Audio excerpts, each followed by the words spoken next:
আমরা নামাজ পড়বো কয়েকটো, 5 ওয়াক্ত। আল্লাহ সওয়াব দান করবেন 50 ওয়াক্ত।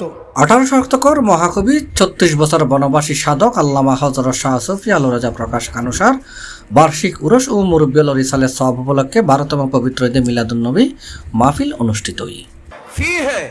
আরেকবার বলেন আলহামদুলিল্লাহ।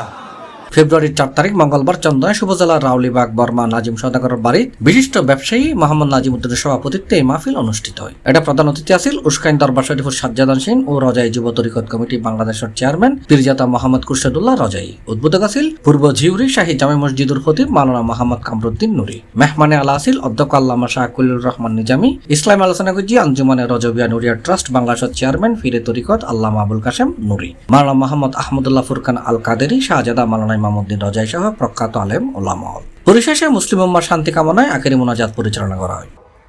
আমরা তো 5 ওয়াক্ত হিসাব করছি, কিন্তু যারা আল্লাহর ওয়ালি এরা শুধু 5 ওয়াক্ত নয়, আল্লাহ নিজে কোরআনে বলছেন ওয়াল্লাযীনা ইয়াবিতুনা লিরাব্বিহিম সুজদাও ওয়া কিয়ামা। C+ TV Chittagong.